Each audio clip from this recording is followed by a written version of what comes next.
அஸ்ஸலாமு அலைக்கும். எப்படி பூ கட்டுறதுன்னு பார்ப்போமா? இந்த வீடியோ உங்களுக்கு யூஸ்ஃபுல்லாக இருக்கும். இந்த வீடியோவை ஸ்கிப் பண்ணாமல் பாருங்கள், அப்போ தான் உங்களுக்கு புரியும். பூ கட்டுறதுக்கு நூல் கட்டு தேவை. இப்போ நூலை வந்து கீழாப்பில் வச்சுக்கணும்.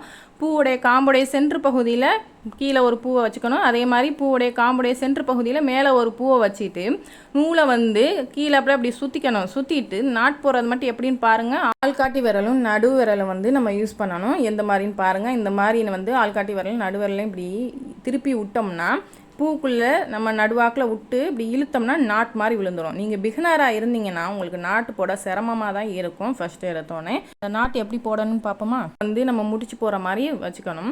2 பூவுடைய காம்பை வந்து அதுக்குள்ளே விட்டு ஒரு நாட் மாதிரி போட்டுக்கணும். 2 வாட்டி போடணும், அப்போ தான் பூ வந்து டைட்டாக இருக்கும். இப்போ நான் 2 வாட்டி போட்டேன், அப்போ தான் ஸ்ட்ராங்காக இருக்கும். இப்போ போட்டாச்சு.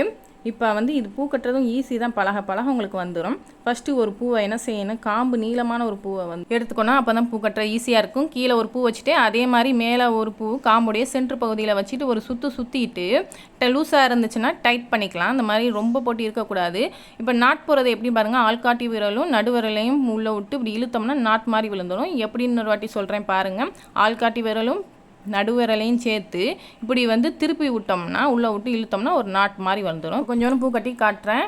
அதே மாதிரி கீழே ஒரு பூவு மேலே ஒரு பூவு சென்டரில் வந்து காம்பை வச்சுக்கணும். ஒரு சுற்றணும்.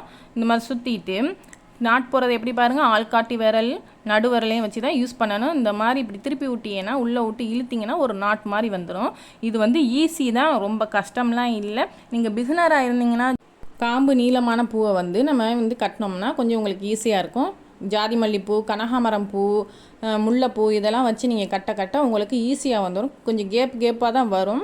நீங்கள் பழக உங்களுக்கு வந்து கரெக்டாக வந்துடும். நீங்கள் பூ வந்து சுத்தம் போதே கொஞ்சம் டைட் பண்ணி விட்டுறணும். இந்த மாதிரி டைட் பண்ணி விட்டுட்டு நீங்கள் ஆள்காட்டி நம்ம பூவை வச்சுருக்கோம்ல, அந்த கையில் வந்து ஆள்காட்டி வரலை லைட்டாக அப்படி அந்த பூவை நகட்டி விட்டீங்கன்னா கொஞ்சம் கேப்பு கிடைக்கும். அந்த இடத்துல வந்து நீங்கள் வந்து நூலை உள்ளே விட்டு இப்படி இழுத்திங்கன்னா நாட் மாதிரி வரும்.